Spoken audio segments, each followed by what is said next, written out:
I thank the gentlelady. Madam Speaker, let me just say we had a vote here yesterday to create a commission, a bipartisan commission to go through all of these initiatives in a bipartisan way, and it was rejected by the vast majority of those on the other side. We are trying to do this in a bipartisan way. It's what the American people want. It's what the American people deserve. And this bill here is largely based on the recommendations from General Honore, who went to great lengths with 4 or 5 or 6 other generals to analyze what happened on January 6th and provide us with recommendations. And the time is now. We have to act.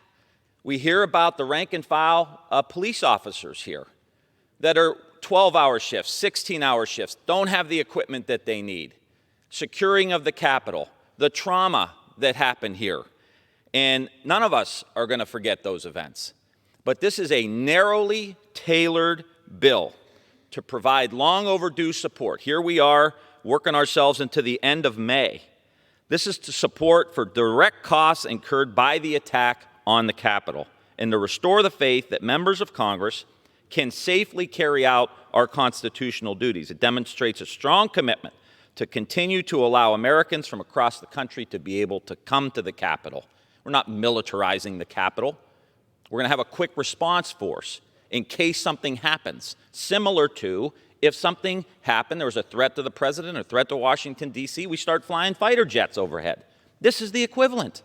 We're not trying to militarize anything. There's critical support in here for the Capitol Police to maintain the current workforce until we can hire and recruit more officers, such as backfilling overtime, hazard pay, and tuition credits, so we don't lose more of the Capitol Police to other agencies. The bill includes $3.3 million for the Capitol Police's Intelligence Division, which was a huge part of the failures that occurred on January 6th. So we want to invest and make sure that we have the intelligence capabilities that we need. We want to make sure that the Capitol Police have all the equipment that they need, as the gentlewoman from Connecticut just said: gas masks, tactical vests, body armor. I'm proud of this bill, and I'm proud this bill supports the emotional needs of members of Congress, congressional employees, and the Capitol Police, with funding for both the Office of Employee Assistance and the Capitol Police Wellness Program. This emergency supplemental appropriation renames the Capitol Police Wellness Program the Howard C. Howie Liebengood Center for Wellness. The bill provides funding for 6 new Capitol Police mental health counselors and wellness resilience specialists. This is an extremely necessary investment in our workforce and will help them grow and heal from the events of January 6th and the sad day of Good Friday. I am also pleased that this bill establishes funds for future Capitol ground security, including upgrades. Ask the gentlelady for an additional minute. I yield an additional minute to the gentleman. Gentleman's recognized for an additional minute. I thank the gentlelady. Also establishes funds for future Capitol ground security, including upgrades to windows, doors, security screening vestibules, and the installation of new cameras around the Capitol building and House Office building. It includes $350,000 for hazard pay to the custodial staff that were working on the campus on January 6th and help in the aftermath get things cleaned up so we could continue our business.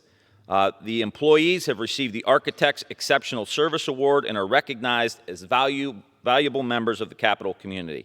We've had many tough conversations with our colleagues, looking at the Capitol Security Review and recommendations from General Honore. We also include $21 million to address member security while traveling and in district offices. We're living in a new reality. And to address providing a safe and healthy congressional community, we've included funding to reimburse and further support our legislative branch agencies in response to the coronavirus, telework, sanitizing, cleaning our Capitol complex and district offices. I'm proud of the hard work of so many. I thank the gentlelady from Connecticut for being a force to get this bill done. This supplemental needs to pass. We need to act. If we can't act, ask the gentlelady for 15 additional seconds. Gentlelady, Yes. gentlelady. I thank the gentlelady. We have to act. The American people, if they can't see us acting in a bipartisan way when a group of people storm the Capitol and we can't even pass a bill with Republican support to fix the doors and windows and provide more police officers, how are we going to do anything else? I thank the gentlelady. I appreciate it. This is a good bill. Please vote yes. Gentleman's Yield back time's the balance of my expired. time.